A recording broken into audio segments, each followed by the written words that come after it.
It is known that Farsi, or Persian, was a literary language of that epoch. For his poetry in Persian, Navoi used a pen name Takhallus Fani, which means mortal, while he used his poetic name of Navoi, which means singing with inspiration, for his poetry in Turkic language, that he used to call Turki. It was a new literary language created by Navoi, and it was equal in metaphors and poetic harmony to Persian.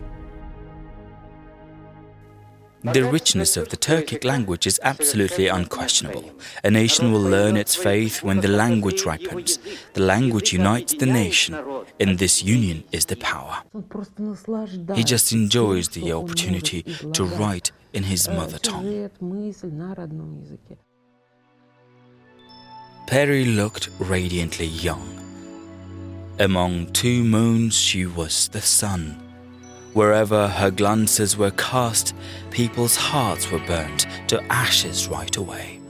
Farhat sees now that she directed her horse when he was by himself, so pale and so sad, depicted working on a plate.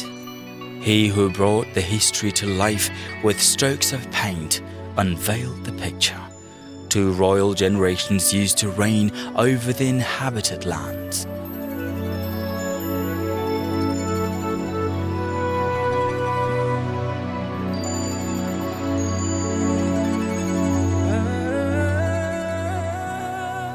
Let Khorasan forever flourish, without knowing chaos and misfortunes.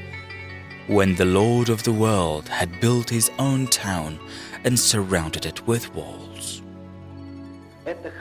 This is Khamsa, 5 poems by Alisher. The poems' words are as fragrant as the paper they are written on. The vocabulary is wider in Turkey. There one can find a bigger variety of shades for one word.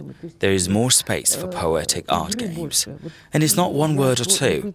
There are 22 of them. And he plays with them.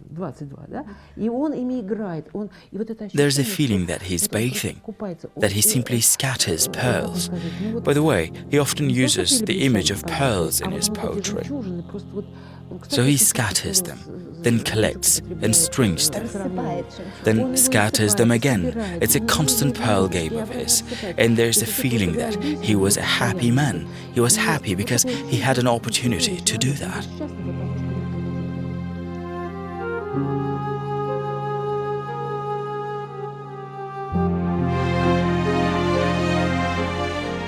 I heard the Khan of Four Ulysses, Amir Timur the Great Khuragan, directed army with his iron hand, and entered Hind, accepted a dreadful battle, and permanently, like his star, he was awarded with victory as always.